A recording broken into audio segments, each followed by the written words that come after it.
Hey, it's AP Experiment, and welcome back to some XDefiant. If you didn't catch my stream yesterday, I was just playing the game after patch 2 came out, and now I will recap once again the things that happened during the patch and the patch notes. I did go over this at the beginning of my stream yesterday, so if you would rather watch the stream form of this where I basically was reading it live prior to getting into gameplay, you can watch that there. But here's just another recap plus notes from esports legend, FPS legend Aches, who has both been on the development team for the game as well as is an active player of the game.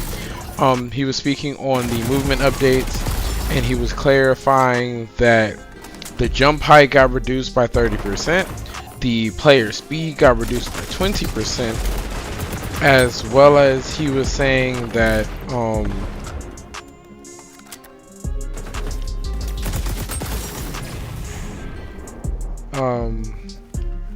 he was also saying that another thing is that ADS time is slowed by 10% if you attempt to ADS anytime during a jump. So you have a slower ADS while you were jumping. These are all the nerfs to the movement. If you did not know or you haven't played the game up until now, there was a lot of jump and crouch spam to go against that. In this specific patch, they addressed it with, as I just said, 30% jump height decrease, and then 20% speed decrease, as well as weapon sway, a 10% decrease to the ADS, as well as what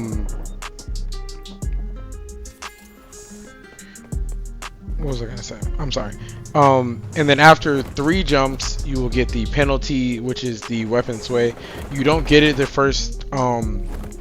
during the first 3 initial jumps, but that 4th jump will ensue with the will trigger the penalty, which is good. And then you will get a 1.25 seconds of weapon sway, which is obviously just enough with the TTK of the game for you to get cooked.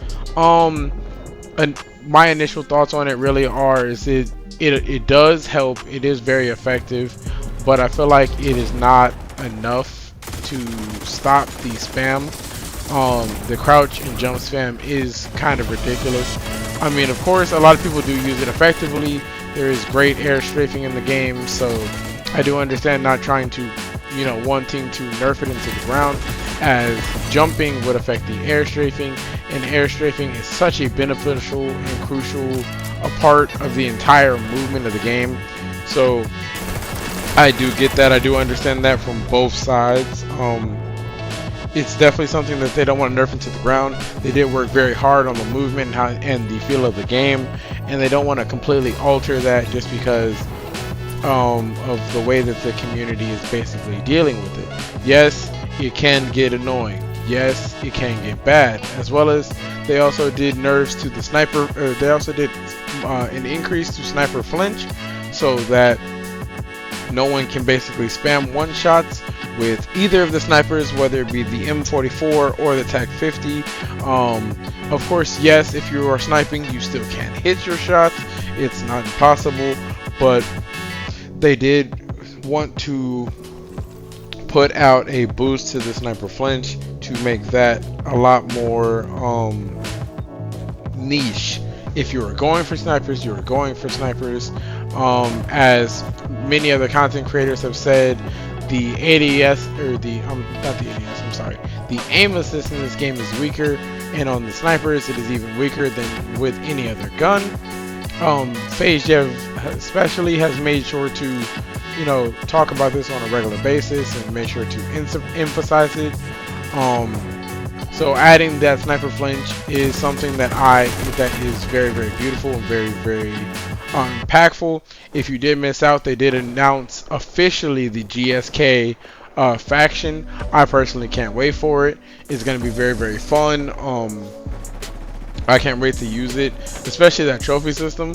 And because they have a trophy system as their ability, that probably will be my faction for all of season 1, possibly continue down the road for the remainder of the game, because I really do hate the way that I keep getting cooked by grenades.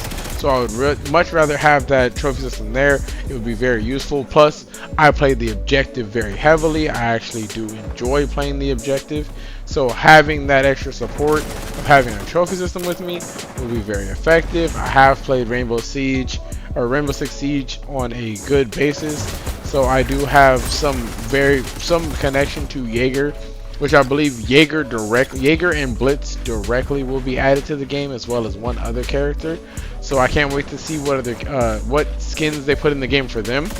We might even get some of their elite skins from Rainbow Six Siege ported over, which would be beautiful.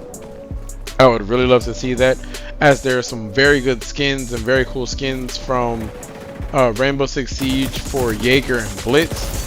As someone who has played Rainbow Six Extraction very heavily, check out those videos at any point during the check out those videos inside of my channel. I would really love to see skins based off of that. Now, is it something that will probably happen? No, honestly, as that is a game that Ubisoft kind of left to its own devices due to lack of community support and things of that nature. But seeing skins the idea of seeing skins based off of Rainbow Six Extraction would be so cool. Especially if they made the protein type skins, those are very, very cool, very naturistic type skins. That would be pretty fire to me. But I can't wait to see what else they have in store for this game. I can't wait for season 1. There has been leaks across the board on what all of the ranks look like. I can't wait to really test or try my hand in that. Even though for me, as someone who normally ends up playing ranked solo, it's going to take a lot out of me to really grind that. As I'm not someone who normally is 3 or 4 stacking, because it is 4v4. I'm not someone who's normally running with a team, or has a team consistently, so it will take a lot more effort from me than anything else. If you have been watching the channel, you know that in Warzone I end up hitting plat I end up hitting plat in Warzone ranked last season, and I really haven't even touched the ranked in Call of Duty, in the normal ranked play of Call of Duty, for that factor, the fact that I don't have a team, and that majority of the ranked is based on wins. It's wins, losses. It's not really anything else. There's no real solo stat. It's not really solo tracking any of my personal progress, which is something I've always had a problem with. But I do understand that that's the format and that's just the way that things work. So it's just something I have to deal with. But I personally can't wait for that climb. I do love and enjoy this game, so I will be loving and enjoying trying to push that pin for myself and push myself to be more engaged and involved in the ranked, and hopefully get as high as I can. I believe there is a top 500. I don't know if I'll get that high, but I will definitely be trying to make as high of a push as possible. Hopefully get to that highest rank just below the top 500. I would really love to hang my hat on my personal skills and work to get better over time. But yeah, it's just, there's so much excitement I have for the game. I have officially set all of my weapons, or my ARs, my SMGs, my marksmans, and my LMGs to their benchmark level. So now I am focusing on getting all of my guns or all of those categories to the full level where I get all of the attachments. Again, I'm not really worried about getting all the guns. I'm not worried about the mastery camos. That's not really my thing. Again, I do plan to play this game long term, so I feel that I will get them eventually. It's just not my current objective.